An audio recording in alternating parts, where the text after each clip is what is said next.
আসসালামু আলাইকুম।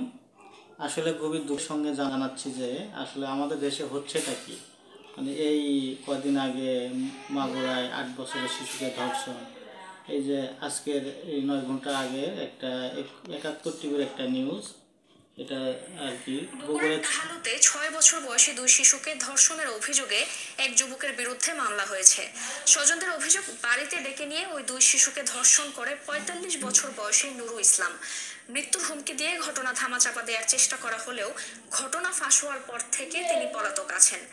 S M Abu সাইদের তথ্য ও মাসুদ বাবুর ছবিতে প্রতিবেদন। আসলে কি হচ্ছে আমাদের এই দেশে?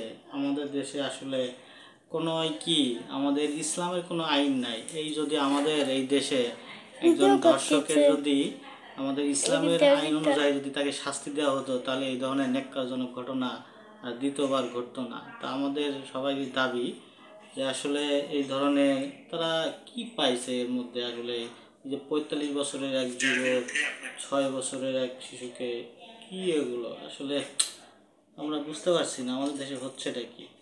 অতি দ্রুত আসলে এই ধরনের সর্বোচ্চ শাস্তি, এদেরকে মৃত্যুদণ্ড দেওয়া উচিত আর কি, এদেরকে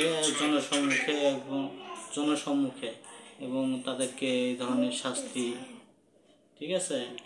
আসলে ভাষা নাই আমাদেরকে এই ধরনের অপরাধ শাস্তি ছাড়া। তাদের স্বজনদের অভিযোগ, এই সুযোগে শিশু দুইজনকে মুখরোচক খাবার দেওয়ার প্রলোভন দেখিয়ে ঘরে ডেকে নেন প্রতিবেশী নুরু ইসলাম। এ সময় নুরু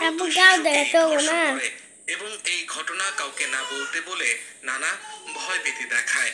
পরদিন বৃহস্পতিবার ধর্ষণের শিকার বিষয়টি টের পেলে অভিযুক্ত নুরু এলাকা ছেড়ে পালিয়ে যায়। যখন মা তো স্বীকার করবি, কোনোভাবে স্বীকার করে যেত, তখন বলছে যে আমার নুরু বাড়ির ঘরের মধ্যে ডেকে গেছে, মানে যা করার আর কি। বাচ্চা নিজের মুখে বলছে যে আমার থেকে চুলকে লেছে বা এরকম খারাপ আচরণ করে লেছে। এলাকাবাসী ও আত্মীয় স্বজন এই ঘটনার সাথে জড়িত নুরুর দৃষ্টান্তমূলক বিচার দাবি করেছেন। আমরা বিচার চাই, বাচ্চাকে নষ্ট করে ফেলে। হচ্ছে ঘটনা আমাদের দেশে প্রত্যেকটা পাড়া মহল্লায় আসলে এই ধরনের ঘটনা ঘটতেছে অহরহ। তো আমাদেরকে সবাইকে সচেতন করতে হবে। আমাদের বাচ্চারা কোথায় যাচ্ছে, কখন কোথায় যাচ্ছে, কার সাথে মিশতেছে, এই বিষয়ে অবশ্যই এদেরকে নজরে রাখতে হবে। আর এই ধরনের অপরাধীদেরকে সর্বোচ্চ শাস্তি, মৃত্যুদণ্ড কার্যকর করতে হবে। ঠিক বলছে।